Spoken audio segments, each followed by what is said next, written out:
Hola mis queridos amigos, nuevamente con ustedes, su doctor Maximiliano, su doctor Tigre, un médico que trabajaba en los Andes, la Amazonía, la costa de Ecuador y en la Federación de Rusia cuando empezaba como país capitalista, pero que hoy día les voy a hablar acerca de cómo las elecciones del Ecuador son un termómetro de la situación de América Latina y esta, a su vez, un termómetro de la situación mundial. Las elecciones de Ecuador, que producen de manera inusual, después de una muerte cruzada, representa un momento en el cual el país se enfrenta a la violencia, que es una violencia que ya comenzó en El Salvador, luego anteriormente en Colombia, se ha propagado por México. Esta violencia ahora está invadiendo toda Centroamérica y toda Sudamérica y se acompaña de una crisis, y esta crisis que viene desde la pandemia se complica con la crisis económica que están viviendo los países. De América Latina es el país que está viviendo la mayor crisis económica de su historia y la mayor crisis económica de todos los continentes del planeta. También se enfrenta y genera una ola migratoria, y esta ola migratoria es exactamente un mecanismo de invasión de los Estados Unidos. Las crisis en América Latina, como es lógico, se deben al problema presupuestario de los gobiernos. La migración, como hemos dicho, se debe fundamentalmente a un problema de invasión a los Estados Unidos de deudores, de personas que en América Latina no tienen dinero suficiente para pagar los bienes y servicios y tienen que pagar impuestos, deudas, etc. En tanto que la violencia en América Latina está llegando a crear gobiernos civiles, dictaduras civiles, que ya son visibles en El Salvador, en Guatemala, y ahora comienza a hacerse visible en Honduras.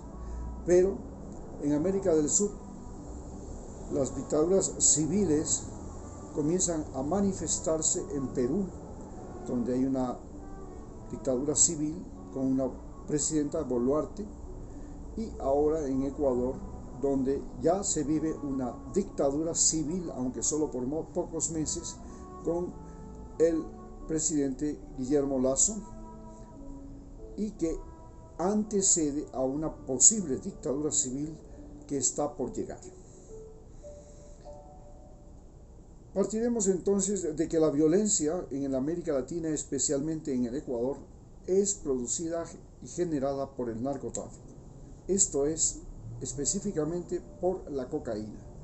En otros países como México, ya la violencia está generada también por el fentanilo y también por otras drogas que están ahora nuevas que están comenzando a producirse. Estas violencias han generado la creación de grupos de mafia muy fuertes, los cuales comenzaron en Colombia con los carteles colombianos, luego han pasado a los carteles mexicanos. Actualmente está también entrando la mafia brasileña y la nueva mafia del Tren de Aragua de Venezuela. Son estos grupos los que comienzan a disputarse el territorio, y la disputa es con las mafias de Europa, las mafias de Italia, la 'Ndrangheta, y con la mafia de Albania, las mafias albanesas. Especialmente esto es visible en Ecuador. ¿Por qué se produce esta disputa de las mafias europeas con las mafias latinoamericanas? Porque Europa no es territorio todavía penetrado por las mafias latinoamericanas, y ese mercado es controlado fundamentalmente por las mafias de Italia, de Albania y la mafia rusa. Ahí las mafias latinoamericanas no tienen incidencia y Ecuador es el mayor productor de cocaína para Europa. Entonces estas mafias han llegado acá y se han apropiado de los puertos, porque la mayor parte de la droga que llega a Europa desde Ecuador es por vía marítima. La droga que llega de Ecuador y de Colombia y de México a Estados Unidos es fundamentalmente por vía aérea, y la mafia que llega de México a Estados Unidos es por vía terrestre. Estamos entonces con una idea muy clara de que esta violencia y estos carteles han logrado algo muy importante en nuestros países latinoamericanos. Han creado la corrupción. Los gobiernos latinoamericanos, y en estos incluido Ecuador, están inmersos en la corrupción. Por ejemplo, la campaña presidencial del actual presidente que ya se va, Guillermo Lasso, fue financiada por la mafia albanesa, según el postal La Posta de Ecuador. Y esta denuncia que se presentó en el Congreso, en el que $1.800.000 le dio la mafia albanesa por medio de un señor Cherres a Danilo Carrera, que es el cuñado del presidente, para financiar la campaña a cambio de colocar a las autoridades en las aduanas, es el eje del proceso de violencia portuaria que se vive en Ecuador. En Ecuador la violencia se ha concentrado fundamentalmente en las cárceles, en los puertos, y la corrupción se ha concentrado fundamentalmente en la justicia, la policía y el ejército, las fuerzas armadas. Esta violencia, como vuelvo a repetir, nos está conduciendo hacia una dictadura civil, que es la que muchos candidatos que se presentan en este momento, desde el día de mañana hasta el día de las elecciones del día 20 de agosto, van a proponer. Ellos quieren proponer que ellos son o quieren una dictadura civil que es la que les va a permitir combatir a las mafias. Estas dictaduras civiles, como la de Bukele, que son el ejemplo más elocuente porque ha tenido éxito en combatir la violencia en ese país, hacen que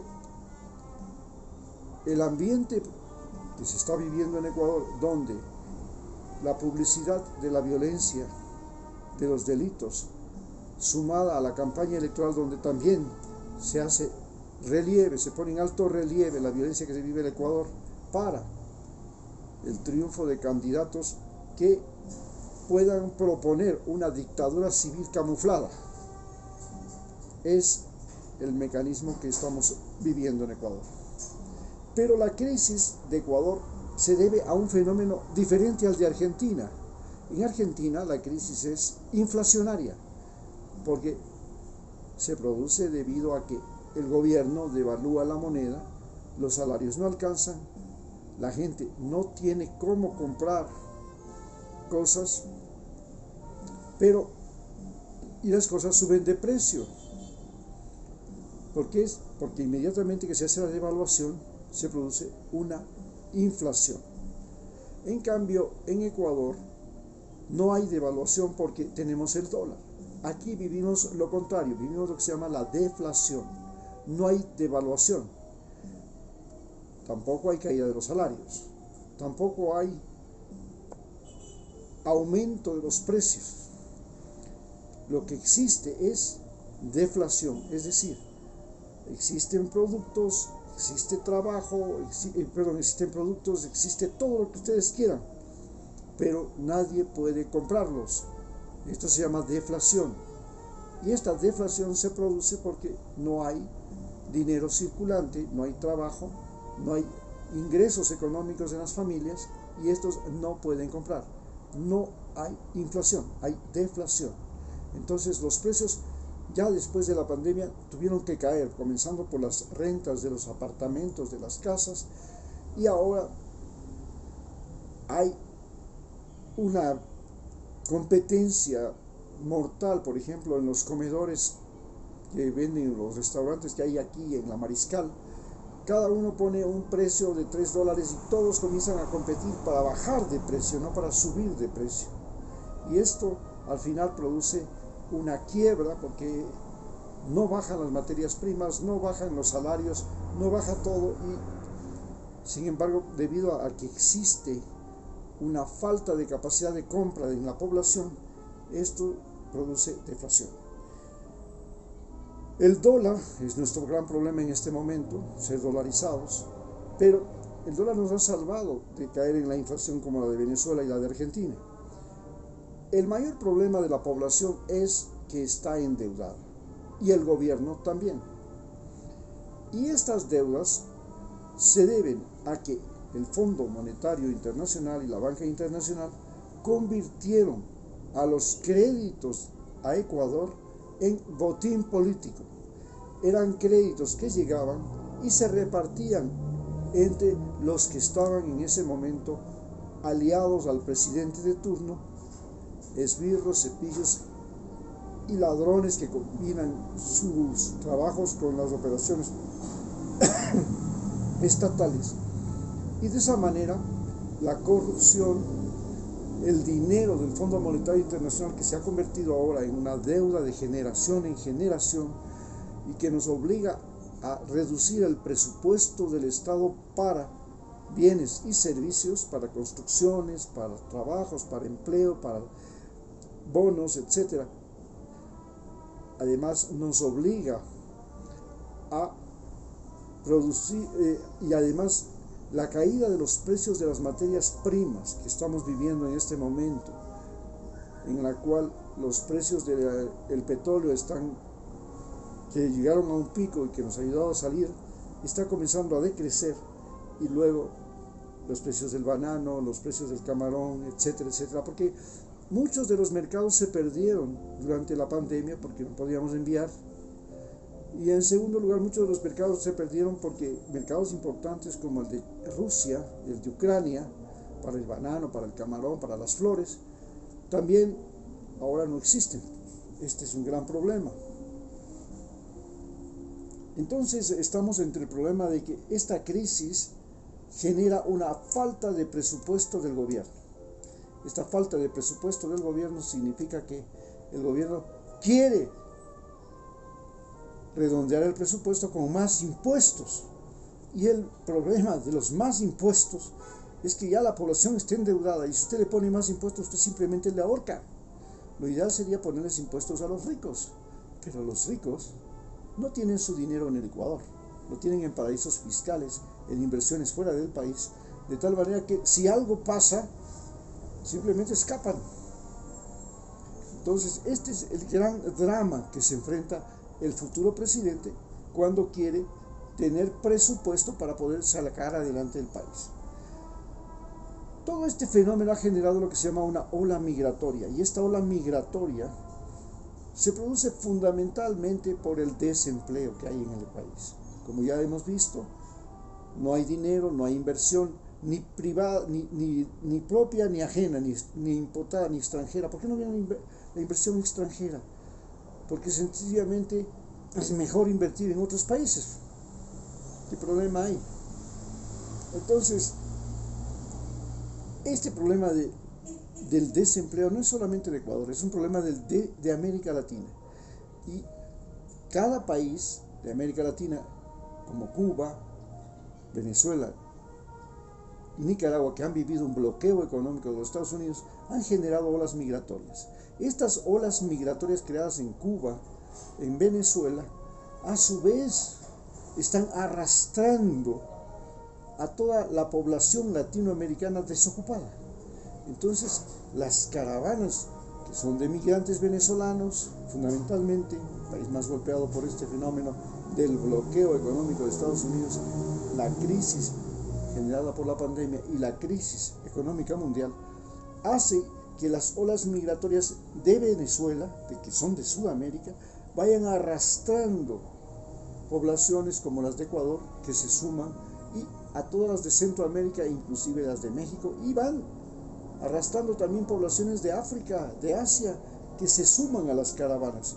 Y estas caravanas, estas olas migratorias, que nuevamente vuelvo y explico, tienen que ver con el problema de que el Fondo Monetario Internacional prestó dinero, ese dinero fue botín en los países latinoamericanos, no se convirtió en inversión social real, en inversión productiva, y finalmente se convirtió en grandes lucros, en corrupción, en sobornos, terminando todo en una invasión a los Estados Unidos, que es lo que estamos viviendo en este momento. Estados Unidos ha movilizado su ejército a la frontera para frenar esta ola migratoria que penetra por donde quiera. No es que ellos pueden frenarla, no la pueden frenar. Hay miles de caminos, hay miles de formas de penetrar a Estados Unidos en este momento, y no es posible para Estados Unidos controlar esta ola migratoria, lo cual mueve a que en las próximas elecciones los republicanos puedan ganar esas elecciones, debido a que ellos prometen frenar la ola migratoria, detener a todos los que están al otro lado de la frontera e impedir esta invasión. Y esto es algo que Joe Biden aparentemente no lo puede hacer. Y por eso las elecciones en Estados Unidos tienen la posibilidad de dar el triunfo a Donald Trump o a los republicanos. Con eso hemos concluido. Muchas gracias.